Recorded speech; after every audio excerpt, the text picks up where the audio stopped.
সকাল সবাইকে আমন্ত্রণ জানাচ্ছি মেরিল স্প্ল্যাশ রাঙা সকাল অনুষ্ঠানে। আজ ৬ আষাঢ় ১৪২২ বাংলা ২০ জুন ২০১৫ শনিবার। প্রিয় দর্শক, সফল মানুষদের সফল পদচারণা নিয়ে আমাদের এই রাঙা সকালের আয়োজন। তেমনি দুজন মানুষ থাকবেন আমাদের রাঙা সকালের ২ ঘন্টায়, যাদের সাথে আড্ডা দেব আমরা দুজন, আমি জিয়ন এবং আমি রুম্মান। দর্শক শুভ সকাল। জিয়ন তোমাকেও শুভ সকাল। যেমনটি আপনারা জানেন এবং জিয়নও বলছিল, আমাদের মেরিল স্প্ল্যাশ রাঙা সকালে আমরা ২টি ঘন্টায় দুজন সফল মানুষকে নিয়ে ফিরি। আমরা এই সফল মানুষদের কাছ থেকে তাদের জীবনের গল্প শুনি, আমরা রাঙিয়ে নিই আমাদের জীবনকে। আজকে তেমনই একজন মানুষ এসেছেন আজকে আমাদের প্রথম ঘন্টায়। তিনি মৎস্য জাদুঘরের উদ্যোক্তা শিক্ষক ডক্টর মোস্তফা হোসেন। আমরা অতিথির সাথে কথা তো বলবোই, তবে ফাঁকে ফাঁকে মাছরাঙার সংবাদও জেনে নেব। চলুন দর্শক, আর কথা না বাড়ি আজকের অতিথিকে স্বাগত জানাই। শুভ সকাল। শুভ সকাল। কেমন আছেন? চমৎকার। আমরা আপনার কাজের গল্প তো অবশ্যই শুনতে চাই, যে কারণে আপনি এখানে এসেছেন, জাদুঘর সম্পর্কে অবশ্যই শুনবো। তবে তার আগে একজন সফল মানুষের কিন্তু একদম শুরু হয় ছোটবেলা থেকে বেড়ে ওঠা পরিবেশ, পরিবার সবকিছু তার কাজে পরবর্তীতে প্রভাব ফেলে। সে কারণে ছোটবেলা সম্পর্কে একটু শুনি। ছোটবেলা কোথায় বেড়ে উঠেছেন আপনি? আমার জন্ম চাঁপাইনবাবগঞ্জে 1967 সালে। এবং ছোটবেলা তো আমার গ্রামের পাশে নদীটি হচ্ছে মহানন্দা নদী। নদী কেন্দ্রিক, আমবাগান কেন্দ্রিক জীবন ছিল আমাদের। প্রচুর পরিমাণে খেলাধুলা, মাছ ধরা, আম কুড়ানো, এইভাবে জীবনে শুরু হয়েছে। এই গ্রামের প্রাইমারি স্কুলে শিক্ষা জীবনের শুরু। ছোটবেলায় স্কুলে রেজাল্ট ভালো ছিল এবং বাসায় একটা পড়ার আবহ ছিল। আচ্ছা। তো তারই ভিত্তিতে ক্লাস 5-এ, ক্লাস 8-এ বাংলাদেশ সরকারে যে বৃত্তি পেয়েছি। আচ্ছা। এবং একই ধারাবাহিকতায় পরবর্তীতে নবাবগঞ্জে যে হরিমোহন সরকারি উচ্চ বিদ্যালয় আছে সেখানে এবং নবম সরকারি কলেজে পড়াশোনা করেছি। আচ্ছা, পড়াশোনা সম্পর্কে তো শুনলাম বেশ মেধাবী ছিলেন। মেধাবীরা সাধারণত দেখা যায় যে খুব একটা দুষ্টুমি করে না। আপনি কি শান্ত ছিলেন নাকি দুষ্ট ছিলেন? দুষ্ট ছিলাম। আচ্ছা। যেহেতু এই বেড়ে ওঠাটা গ্রামের মধ্যে হয়েছে, তাই গ্রামের যে বন্ধু বান্ধব ছিল তাদের সাথে ছোটবেলাটা দুষ্টুমিতে ভরপুর ছিল। কি ধরনের দুষ্টুমি করতেন আমরা একটু শুনি। প্রচুর পরিমাণে খেলাধুলা করতাম। যেমন ধরেন যে আমাদের নিয়ম করে তখন ওই সময় বন্যা হতো আর কি। তো বন্যার সময় নর্মাল আমরা যে নদীতে থাকতাম, গোসল করতাম, সেটা 4-5 ঘন্টা হয়ে যেত মাঝে মধ্যে আর কি।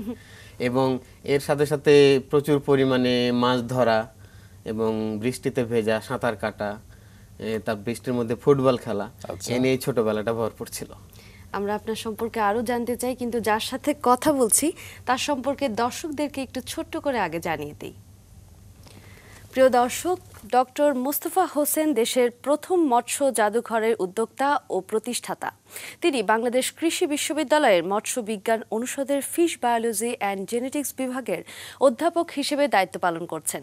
ডক্টর মোস্তফা 2010 সালে বাংলাদেশ কৃষি বিশ্ববিদ্যালয় প্রতিষ্ঠা করেন দক্ষিণ এশিয়ার সর্ববৃহৎ মৎস্য জাদুঘর, যা fish museum and biodiversity centre হিসেবে পরিচিত। বিলুপ্ত ও বিলুপ্তপ্রায় দেশীয় ও সামুদ্রিক জীববৈচিত্র্য, মাছ ও জলজ প্রাণীর সংরক্ষণের লক্ষ্যে প্রতিষ্ঠিত এই জাদুঘরে 230টি দেশীয় প্রজাতির মাছের পাশাপাশি সামুদ্রিক জীববৈচিত্র্য ও জলজ প্রাণী সংরক্ষণ করা হয়েছে। শিক্ষকতা ও গবেষণার পাশাপাশি তিনি মাছের জীববৈচিত্র্য হ্রাসের কারণ ও জীববৈচিত্র্য সংরক্ষণের টেকসই পদ্ধতি, মৎস্য ও মানব পুষ্টি, মৎস্য চাষী ও মৎস্যজীবীদের জীবন মনোনয়ন, জলাশয় রক্ষা, সমুদ্র সম্পদের উন্নয়নে ব্যাপক অবদান রেখে চলেছেন। মেধার স্বীকৃতিস্বরূপ বেশ কিছু পদক ও পুরস্কারে ভূষিত হয়েছেন তিনি। এর মধ্যে উল্লেখযোগ্য পুরস্কারের মধ্যে রয়েছে বিশ্ববিদ্যালয় মঞ্জুরি কমিশন পুরস্কার, প্রফেসর করিম স্বর্ণ পদক, যুক্তরাজ্যের বিটিএ, জাপান সরকারের জেএসপি বৃত্তি, রিসার্চ ডেভেলপমেন্ট ফাউন্ডেশন পুরস্কার। আবারও চলে যাচ্ছি আমাদের অতিথির কাছে। স্যার, আমরা তো আপনার শৈশব সম্পর্কে শুনছিলাম এবং অনেক পুরস্কার আপনি পেয়েছেন, এগুলো আমরা পরে শুনবো, কিন্তু আপনার শৈশবে আবার ফিরে যেতে চাই। যে সেই সময় যে চাঁপাইনবাবগঞ্জ আপনি দেখেছেন, তখন আর এখনকার ভেতরে কেমন পার্থক্য দেখতে পান? আমাদের ছোটবেলা যে ছিল আর কি, যখন আমরা পড়াশোনা আরম্ভ করেছি তখন আমাদের বইপত্রের সংখ্যা অনেক কম ছিল, পড়াশোনার চাপ কম ছিল। এর ফলে আমাদের প্রকৃতিতে মেশার সুযোগটা আমাদের বেশি হয়েছে আর কি। আমরা ব্যাপকভাবে মানে অল্প পড়াশোনা আর বেশি খেলাধুলা এবং প্রকৃতি, এই যে গাছপালা চেনা, তারপরে এই যে মাছের সাথে একটা সংযোগ। বাংলাদেশে মাছ তো একটা শুধু পণ্য না, এটা একটা হচ্ছে ঐতিহ্য, অহংকার আমাদের আর কি। তো ছোটবেলা থেকে যে মাছগুলোকে চিনে আসা এবং মাছের সাথে বড় হওয়া, অন্যান্য ফুল ফল ফসলের সাথে বড় হওয়া, এটা কিন্তু ঘটেছে আর কি। এখনকার আমাদের ছেলেমেয়েরা কিন্তু হয়তো 4টা মাছের নামও জানে না আর কি। আর তারা যে প্রকৃতিতে যত ধরনের গাছপালা এবং অন্যান্য সৌন্দর্য, সেটা কিন্তু উপভোগ করতে পারে না। এখন জীবনটা অনেকটা যান্ত্রিক হয়ে গেছে।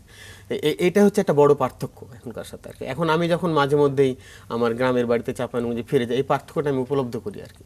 এখন ছেলেরা পড়াশোনার চাপে ভারাক্রান্ত হয়ে গেছে, তারা সেই প্রকৃতি আমাদের মতো করে এনজয় করতে আর পারে না। এই প্রসঙ্গে একটু বলতে চাই, শুধু তো আপনি বললেন যে মাছের কথা, প্রকৃতির কথা, এই প্রজন্মের অনেকে কিন্তু পাঠ্যপুস্তকের বাইরেও খুব একটা যেতে চায় না, যেটা আপনাদের সময় ছিল। এখন দেখা যায় যে অনলাইনে সবাই পড়ছে, পাঠ্যপুস্তকের বাইরে বই নিয়ে ঘাটাঘাটি খুব একটা করে না, যেটা আপনি করেছিলেন ছোটবেলায়। এই প্রসঙ্গে কিছু শুনুন।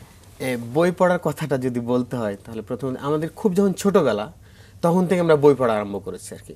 এবং ধরেন যখন 6, 7, 8 ক্লাসের মধ্যে আমাদের কিন্তু শরৎচন্দ্র, বঙ্কিম, রবীন্দ্রনাথ, নজরুল শেষ হয়ে গেছে।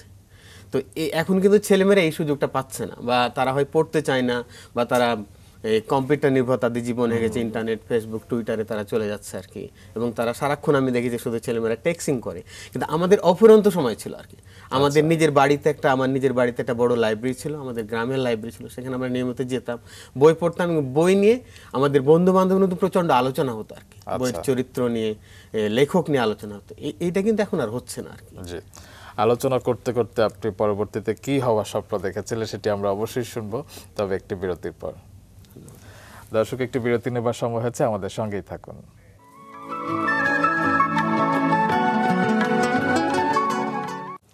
বিরতির পর আবারও ফিরে এলাম মেরিল স্প্ল্যাশ রাঙা সকাল অনুষ্ঠানে। আমাদের সাথে প্রথম ঘন্টায় অতিথি হয়ে রয়েছেন মৎস্য জাদুঘরের উদ্যোক্তা ও শিক্ষক ডক্টর মোস্তফা হোসেন। স্যার, আমরা তো আপনার ছোটবেলার কথা শুনছিলাম, ছোটবেলায় শুনছিলাম যে আপনার রেজাল্ট খুব ভালো ছিল। তো এই যে সাফল্য, এই সাফল্যের পেছনে সহযোগিতা কে করতেন? পড়াশোনার ব্যাপারে কে সহযোগিতা করতেন? পড়াশোনার ব্যাপারে আমার বড় ভাই ছিলেন কলেজের প্রফেসর। কয় ভাই বোন ছিলেন? আমরা 4 ভাই 3 বোন, বড় পরিবার ছিল আমাদের। তো বাবা মা সবাই হেল্প করতেন আমাদের পড়াশোনায়। আর বিশেষ করে বড় ভাইয়ের উদ্যোগে আমাদের বাসায় একটা পড়াশোনার আবহ ছিল ছোটবেলা থেকে, দেখছি আমরা। মানে আমাদের যেটা বলা হতো যে সারাদিন খেলাধুলা করো, কিন্তু সন্ধ্যার পরে বাসায় ফিরে আসতে হবে আর কি, কোনোভাবে বাইরে থাকা যাবে না। আর আমাদের একজন প্রাইভেট টিউটর ছিলেন আর কি, আমাদের ছোট 3 ভাইকে পড়াশোনা দেখানোর জন্য একজন প্রাইভেট টিউটর থাকতেন।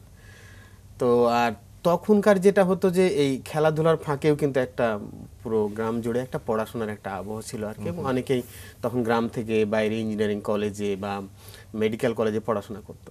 তো এইসব দেখে কিন্তু একটা পড়াশোনার তৈরি হতো আমাদের মনে, যে আমাদেরকেও বাইরে যেতে হবে, আমাদেরকেও পড়াশোনা করতে হবে, এই জিনিসটা কাজ করতো আমাদের মধ্যে আর কি। আচ্ছা, এটা তো আপনি ভেবেছিলেন, স্বপ্ন দেখেছিলেন, কিন্তু বিশেষভাবে যদি জানতে চাই যে কি হতে চেয়েছিলেন? ছোটবেলায় কিছু হতে চায় না তখন, যে বড় হয়ে একজন ডাক্তার হবে, ইঞ্জিনিয়ার হবে, এরকম কোনো জিনিস তখন মনে কাজ করতো না আর কি। জাস্ট নিজের কাজটুকু করে যেতাম, পড়াশোনা করতাম, এবং বড় হয়ে কিছু একটা হবো, এটাই পরিবার থেকে বলতো না যে এটা হতে হবে? তখনকার দিনে যে পুরো এলাকা জুড়েই বা পুরো গ্রাম যে জিনিস হয়, তোমাকে ডাক্তার হতে হবে, ইঞ্জিনিয়ার হতে হবে, এই জিনিসটা কাজ করতো আর কি, আইদার ডাক্তার আর ইঞ্জিনিয়ার।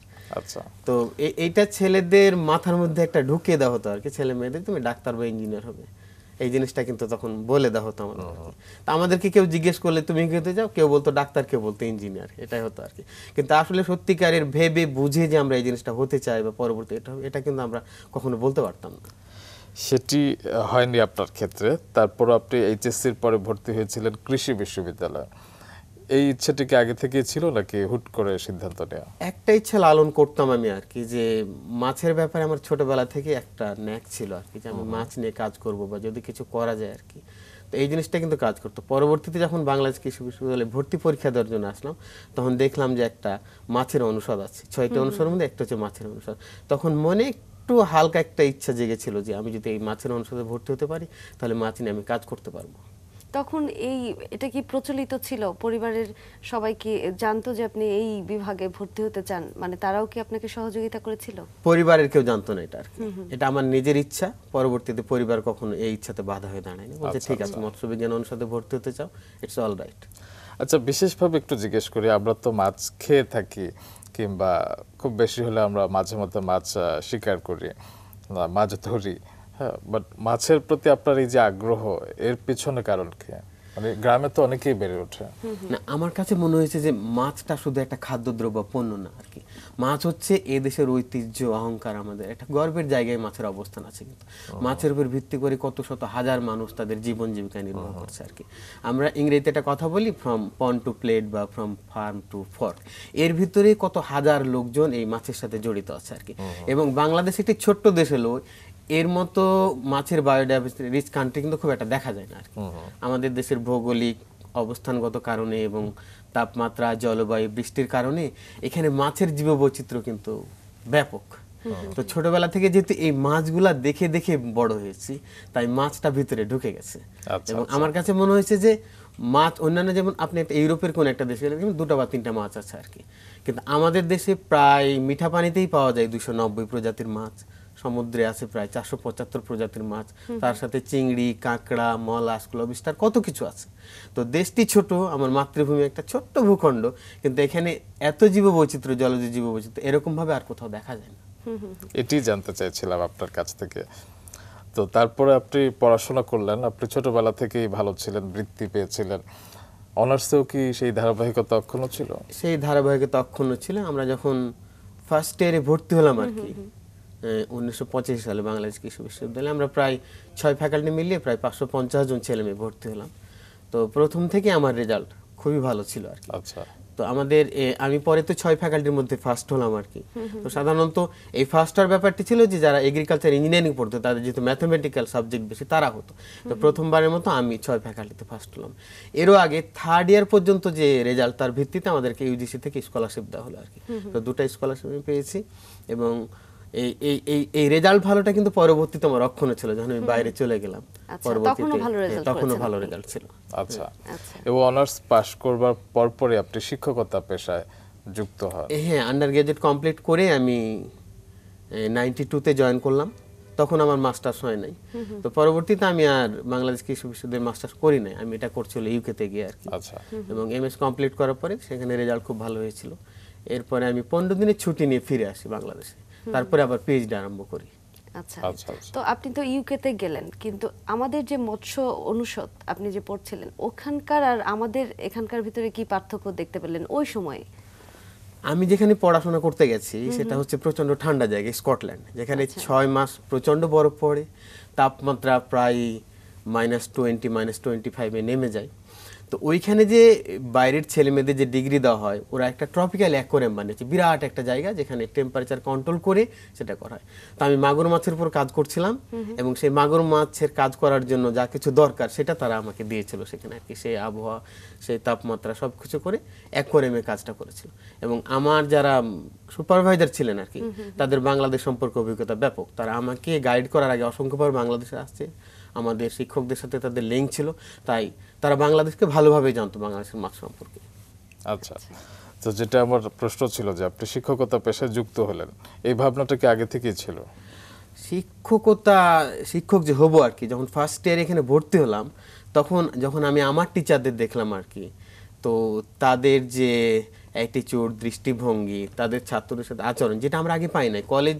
স্কুল কলেজে কিন্তু শিক্ষকদের সাথে ততটা কিন্তু ছেলেমেয়েরা মিশতে পারে না, মিলতে পারে না। তো এখানে গিয়ে দেখলাম যে শিক্ষকদের আচরণ বন্ধুর মতো, এবং তারা যে আমাদের শিক্ষা দেয়, শিক্ষার পরিবেশটা ভিন্ন আর কি। তারা একটা শিক্ষার পরিবেশ তৈরি করে দেয়, ল্যাব আর প্র্যাকটিক্যাল সব মিলিয়ে মনে হলো যে আমি যদি শিক্ষক হতে পারি, it will be really good. তো তখন আপনি যখন শিক্ষক হলেন, আপনি তো আপনার শিক্ষককে দেখে আপনি অনুপ্রাণিত হলেন, তো আপনার যারা স্টুডেন্ট, যারা এখন আপনার কাছে পড়ছে, তাদের ভিতরে কতটুকু আগ্রহ দেখতে পান? আমি যে কথাটা বলতে চাচ্ছি যে শিক্ষকদের কাছে তারা যখন ছেলে মেয়েদের পড়ায়, তখন একটা জিনিস কাজ করে। আসলে আমাদের ইউনিভার্সিটিগুলোতে যখন ছেলেমেয়েরা পড়ে, তখন 3-4টা উদ্দেশ্য থাকে আর কি। ছেলেমেয়েরা যারা পড়ে তাদের উদ্দেশ্য থাকে একটু ভালোভাবে পড়াশোনা করে, ভালো পরীক্ষায় রেজাল্ট করে একটা ভালো চাকরি পাওয়া।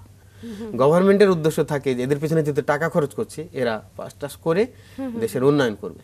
আর একজন শিক্ষক যেটা চায় সেটা হচ্ছে যে এই ছেলে মেয়েগুলির মাথায় কিছু একটা চিন্তা ইমপ্রিন্ট করে দেওয়া, ঢুকিয়ে দেওয়া। আমি যখন পড়াই, তখন মাছের বায়োডাইভার্সিটি, কনজারভেশন নিয়ে কথা বলি, এই দেশে যে মাছের জীববৈচিত্র্য ধ্বংস হয়ে যাচ্ছে, আমি তাদেরকে বলি, দেখো তোমার উদ্দেশ্য আর আমার উদ্দেশ্য কিন্তু আলাদা। আমি চাইবো যে তুমি লেখাপড়া শেষ করে এই যে আমার যে মাতৃভূমি, আমার যে দেশ, এই এই সেই এই দেশ দেশে নিয়ে এগিয়ে যাক। এগিয়ে যাবে আর কি। আমরা এখানে এই যে এগিয়ে যাওয়ার গল্প আরো শুনবো, কিন্তু ছোট্ট একটা বিরতির পর। দর্শক, নিচ্ছি বিরতি, আমাদের সাথেই থাকুন।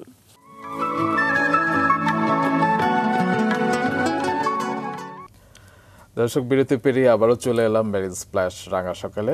রুম্মান এবং জিওন আজ মেরিল স্প্ল্যাশ রাঙা সকালে প্রথম ঘন্টায় আছি শিক্ষক এবং মৎস্য জাদুঘরের উদ্যোক্তা ডক্টর মোস্তফা হোসেনের সাথে। স্যার, আপনি কিছুক্ষণ আগে বলছিলেন যে মিঠা পানিতে 290-এর বেশি প্রজাতির মাছ আছে এবং সামুদ্রিকভাবে আছে 475 প্রজাতির মাছ। তো আমরা যতদূর জানি যে এদের মধ্যে আর কি অনেক প্রজাতির মাছ বিলুপ্ত হয়ে যাচ্ছে, এর কারণ কি? আমি যে কথাটা আগে বলছিলাম আর কি, যে মিঠা পানিতে মানে আমাদের অভ্যন্তরীণ জলাশয় যেটাকে বলি, প্রায় 290 প্রজাতির মাছ আমাদের দেশে আছে। এটা কিন্তু অনেকটাই খাতা কলমে হয়ে গেছে আর কি। আমি গত 2 দশক ধরে মাছ নিয়ে কাজ করতে গিয়ে দেখছি যে প্রায় 30 প্রজাতির মাছ বিলুপ্ত হয়ে গেছে বাংলাদেশ থেকে। আচ্ছা।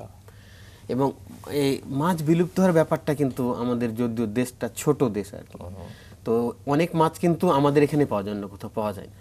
এর ফলে যখন একটা বিলুপ্ত হয়ে যাচ্ছে তখন কিন্তু এটা পৃথিবী থেকেই বিলুপ্ত হয়ে যাচ্ছে। তো নানাবিধ কারণে মাছ বিলুপ্ত হচ্ছে। বাংলাদেশ, আমি আগেই বলছিলাম যে এটা একটি উর্বর দেশ, কিন্তু এটা একটি জনবহুল দেশ।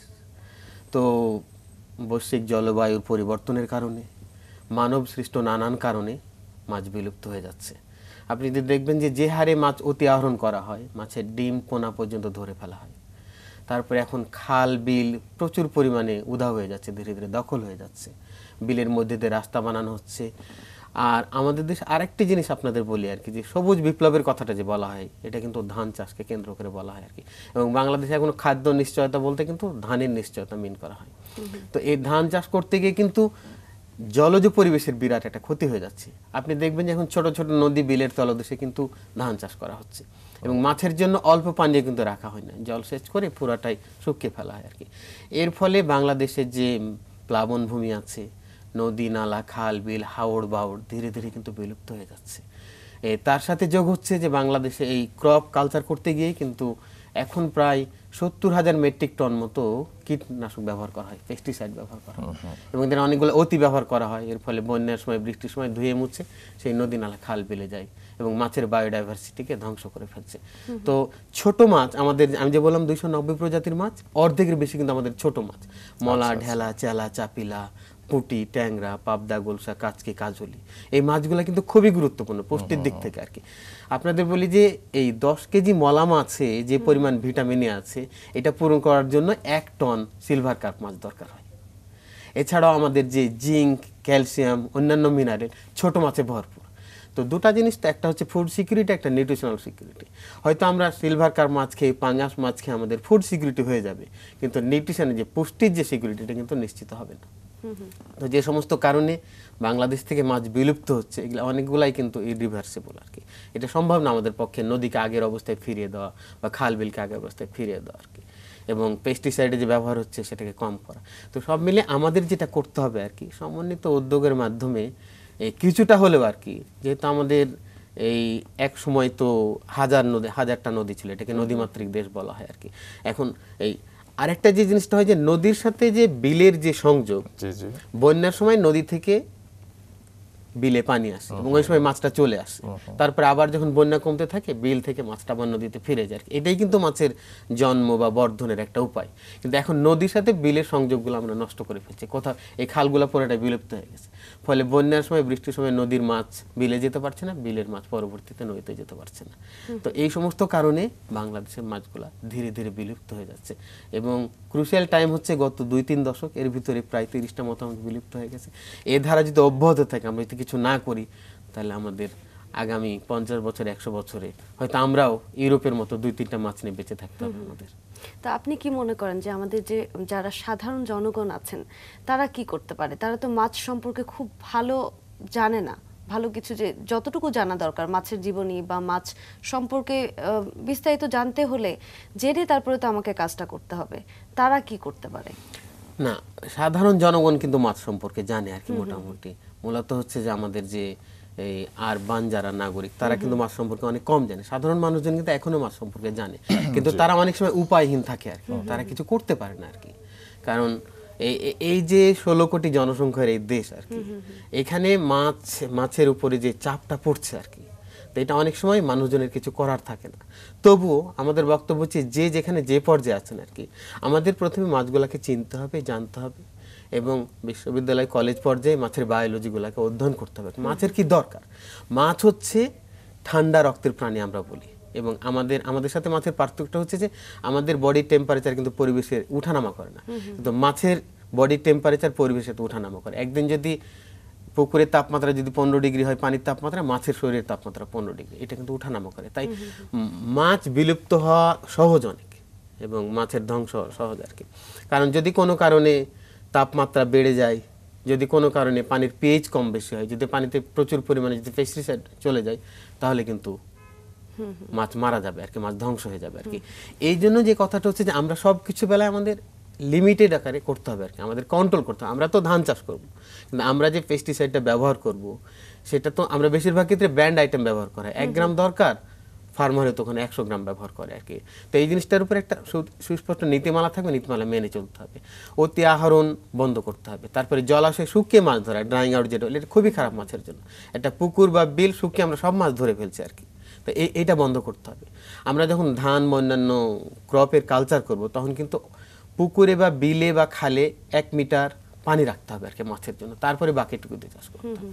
তো কিছু কিছু নীতিমালা যদি আমরা মেনে চলি আর কি, তাহলে পরে কিন্তু মাছের বায়োডাইভার্সিটি মানে ধ্বংস তো হতেই থাকবে, কিন্তু এটাকে স্লো করা সম্ভব আর কি, ধীর করা সম্ভব আর কি। এটা আমাদের করতে হবে আর কি। আমরা কোনো মতেই আমাদের এই ঐতিহ্য অহংকারকে বিলুপ্ত করতে পারি না। আমরাও তাই চাই না।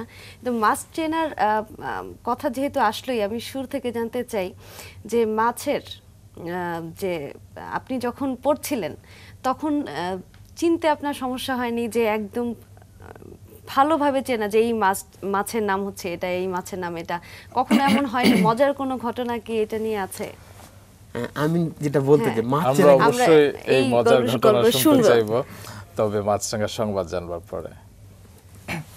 দর্শক, মাছরাঙা সংবাদ জানতে আমরা চলে যাচ্ছি নিউজ স্টুডিওতে। সেখানে আমাদের জন্য অপেক্ষা করছে সাবরিনা। সাবরিনা, শুভ সকাল। শুভ সকাল রুম্মান। মাছরাঙা সংবাদের পর আমরা আবারও ফিরে এলাম রাঙা সকালে। আমাদের সাথে প্রথম ঘন্টায় অতিথি হয়ে রয়েছেন মৎস্য জাদুঘরের উদ্যোক্তা ও শিক্ষক ডক্টর মুস্তফা হোসেন। স্যার, বিরতিতে মাছরাঙা সংবাদে যাওয়ার আগে আপনার সাথে কথা হচ্ছিল যে মাছ চেনার বিষয় নিয়ে। মাছ চেনার বিষয় নিয়ে কোনো মজার ঘটনা কি আছে? মাছ চেনার বিষয়টা হচ্ছে, বাংলাদেশ এমন একটি জায়গা যেখানে খুব ছোট মাছ পাওয়া যায়, একটা মাছ 1 ইঞ্চির চাইতেও ছোট হয়। আবার আমাদের অনেক বড় মাছ আছে, যেমন বাঘার মাছ, বল মাছ, এগুলো 2 মিটার পর্যন্ত লম্বা হয়। আগে 200 কেজি পর্যন্ত মাছ পাওয়া যেত আর কি। তো মাছ চেনার প্রবলেমটা কিন্তু আমাদের মধ্যে আছে আর কি। যেমন ধরা যাক যে বাংলাদেশে 6 প্রজাতির চান্দা পাওয়া যায়, পার্থক্য করা খুব কঠিন। ট্যাংরা পাওয়া যায় 8 প্রজাতির, এরপরে স্নেক হেড বা টাকি জাতীয় মাছ পাওয়া যায় 6-7 প্রজাতির। তো এদের কিন্তু আলাদা করে চেনা খুব মুশকিল। আমাদের দীর্ঘ সময় লেগেছে আর কি, আমাদের শিক্ষকদের নিরন্তর প্রচেষ্টার পরে আমরা মাছ চিনতে পেরেছি। তো যারা মাছ নিয়ে পড়াশোনা করেন তাদের কিন্তু এইটা পার হয়ে যেতে হয় আর কি, যে এইটুকু করতেই হয়। তো মাছ 290 প্রজাতির বললাম, কিছু মাছ সহজেই চেনা যায় আর কি, বড় মাছগুলো রুই, কাতলা, মৃগেল। কিন্তু ছোট ছোট মাছ আছে আমাদের, প্রায় ধরেন 160-70টা হচ্ছে ছোট মাছ। এই মাছগুলো চেনা খুব মুশকিল। তো এই মাছগুলো চেনার জন্য এদের মরফোমেটিক মেরিস্টিক ক্যারেক্টার স্টাডি করতে হয়, তাদের গঠন প্রণালী, তাদের ওজন, তাদের দৈর্ঘ্য টর্ঘ্য মেপে তারপরে মাছগুলোকে চেনা যায়। যেটা আমরা জানি এবং যে কারণে আজকে আপনি আমাদের অনুষ্ঠানের আজকের অতিথি, যে বাংলাদেশ কৃষি বিশ্ববিদ্যালয় দক্ষিণ পূর্ব এশিয়ার সবচেয়ে বৃহৎ এবং একমাত্র মৎস্য জাদুঘর প্রতিষ্ঠা হয়েছে, এবং সেই প্রতিষ্ঠাতে আপনি মৎস্য জাদুঘর প্রতিষ্ঠার ভাবনাটা এলো কি করে? আমি যখন 2000 থেকে মাছ নিয়ে কাজ শুরু করলাম আর কি, মাছ সংগ্রহ করা, মাছের ছবি তোলা, মাছের বায়োডাইভার্সিটি অধ্যয়ন করা, তখন আমার মনে হলো যে এই যে আমি পঞ্চগড় থেকে টেকনাফ, জাফলং থেকে সুন্দর যাচ্ছি আর কি, মাছের খোঁজে, মাছ খুঁজে বেড়াচ্ছি, এবং কিছু কিছু মাছ পাচ্ছি হয়তো আর কি, যে মাছগুলো হয়তো একদিন আর পাওয়া যাবে না, বিলুপ্ত হয়ে যাবে। তখন আমার মনে হলো যে এই মাছগুলাকে যদি বাংলাদেশের জনগণের সামনে তুলে ধরতে দেখা যায়, তাহলে কোথাও এগুলাকে একটু ঠাঁই করে দিতে হবে আর কি। তো সেই থেকেই হলো যে বাংলাদেশের মানুষজনকে মাছের ব্যাপারে জানানোর জন্য, শিক্ষিত করে তোলার জন্য আর কি, তাদের মাথায় এই মাছের চিন্তা ভাবনা ঢোকানোর জন্য আমি একটা মিউজিয়ামের কথা চিন্তা ভাবনা করলাম। যে যদি আমার সংগ্রহের মাছগুলাকে, আমার সংগ্রহের চিংড়ি, কাঁকড়া সবগুলাকে আমি একটা বিল্ডিং এর মধ্যে রাখতে পারি, যাদের আমি যেটা করেছি আর কি, চমৎকার ছবি দিই এবং এই মাছগুলো সংগ্রহ করি। সংগ্রহ করার পরে মাছগুলোকে 10% ফরমালিনে সংগ্রহ করা হয়, পরবর্তীতে 70% অ্যালকোহলে সংরক্ষণ করা হয়। সংরক্ষণ করে আমার যে মিউজিয়াম আছে সেই মিউজিয়ামে 5টি ঘরে, সুপরিসর ঘরে এই মাছগুলোকে রাখা হয়েছে। বাংলাদেশের মাছের মধ্যে যদি আমরা বলি যে 290 প্রজাতির মাছ আছে, এর ভিতরে কিন্তু 3-4টা গ্রুপের মাছ সবচেয়ে বেশি। আমরা সিপ্রেনিফর্মি যাদের বলি, যেমন ধরেন কার্প, বার্ব, মিনোজ, আমাদের রুই, কাতলা বা পুঁটি জাতীয় মাছ প্রায় 80 প্রজাতির। এরপর আমাদের পার্চ মানে হচ্ছে আমাদের কই, চান্দা, টাকি জাতীয় মাছ 75 প্রজাতির। এরপরে ক্যাটফিশ যাদের বলা হয়, যাদের অল্প একটু গোঁপ থাকে এবং যাদের কোনো স্কেল থাকে না, সেগুলো ক্যাটফিশ বলে। ক্যাটফিশ হচ্ছে আপনার বোয়াল, আইড়, বাঘাট থেকে আরম্ভ করে একদম ছোট কাজলি বাতাসে পর্যন্ত এই মাছগুলোকে ক্যাটফিশ বলা। তো এই মাছগুলোকে গ্রুপ অনুযায়ী আমি সাজিয়ে রাখলাম আমার এতে। এরপরে আমাদের আরেকটি গুরুত্বপূর্ণ প্রাণী হচ্ছে ফ্রেশ ওয়াটার ডলফিন, যেটাকে শুশুক বলা হয় আর কি, প্ল্যাটিনিস্টা গ্যাঞ্জেটিকা। এটা একসময় প্রচুর পরিমাণে দেখা যেত। এটা কিন্তু একটা ব্লিসফুল ক্রিয়েচার, এটা কিন্তু একটা ম্যামাল এবং আমাদের মতোই কিন্তু তারা বাচ্চা দেয় এবং তাদের বাচ্চা দুধ খায়। এবং এই প্রাণীটা কিন্তু বাংলাদেশে পাওয়া যায় আর কি। তা আগে ব্যাপকভাবে পাওয়া যেত, এখন এদের বায়োডাইভার্সিটি কমতে কমতে শূন্যের কোঠায় চলে আসছে, এখন কালীভদ্রে দেখা যায়। তো এই প্রাণীটা আমরা সংগ্রহ করলাম।